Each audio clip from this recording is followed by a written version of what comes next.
Malam besok program untuk anak-anak, kem anak-anak soleh. Kem anak-anak soleh. So nak bagi semangat, nak bagi perubahan, nak bagi ubat dan sebagainya, bukan takat anak-anak, ibu bapa sekali. Sebab ibu bapa juga tak terlepas daripada tanggungjawab sebagai seorang anak. Selalu saya sebut program-program saya sebut, untuk semua saya sebut, anak-anak bila cuti sekolah semua pakai ada di rumah. Selalu sebut, adakah kita duk dengar anak-anak duk merintih, merayu kepada Allah, doa dekat kedua ibu bapa? Kadang-kadang bahkan kita sendiri sebagai seorang anak ada tak doa dekat mak ayah kita? Ini sebagai penyambung kita. Walaupun Allah Ta'ala yang jadikan kita, tapi tak dapat tidak hasil daripada hubungan, lahir daripada mak ayah kita. Kita makhluk biasa. Adakah kita balas jasa baik mereka? Balas tak jasa baik mereka? Tak cukup dengan wang ringgit, tak cukup dengan hantaran apa je bentuk sekalipun, kalau tidak kita tak hantar mereka dengan doa-doa. Cukup tak hantar telefon, cukup tak ayah hantar bagi pun tak apa. Aku tahu ketahan pun susah, ada keluarga dan sebagainya, aku minta satu je sekurang-kurang berdoa lah kat aku.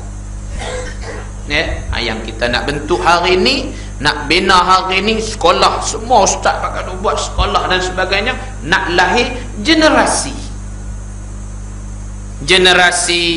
yang betul-betul cinta kepada Allah, cinta kepada Nabi. Bila cinta kepada Allah, cinta kepada Nabi, dia faham cinta kepada Allah, dia faham cinta kepada Nabi, maka pastinya dia akan cinta kepada mak dia, cinta kepada ayah dia.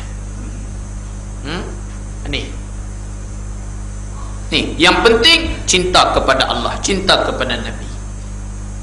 Bila hidup tu, maka pasti dia akan cinta kepada mak dia, cinta kepada ayah dia. Tapi kalau tak cinta Allah, tak cinta Nabi, maka pastinya dia takkan cinta mak dia, takkan cinta ayah dia. Hari ini yang berlaku, dia lebih suka memilih pandangan rakannya nak dibandingkan pandangan daripada keluarganya, mak ayah dia.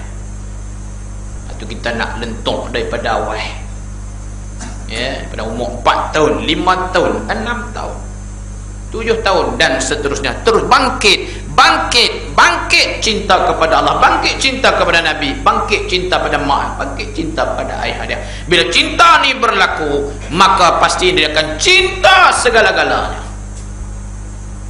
Dia akan cinta segala-galanya. Ni tak dapat tidak. Cinta Allah, cinta Nabi, cinta Ummi, cinta bapa sekali, sayang Allah, sayang Nabi, sayang Ummi, sayang bapa sekali. La ilaha illallah, la ilaha illallah, la ilaha illallah, Muhammadur Rasulullah. Allahumma ghfir li zunubi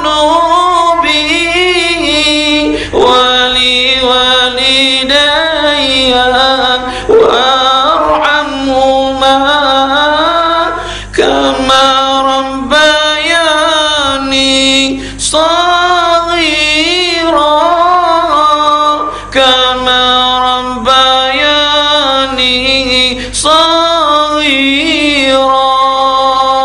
Ya Allah, ya Tuhanku, ampunkan dosa kedua ibu bapa yang menjaga daripada kecil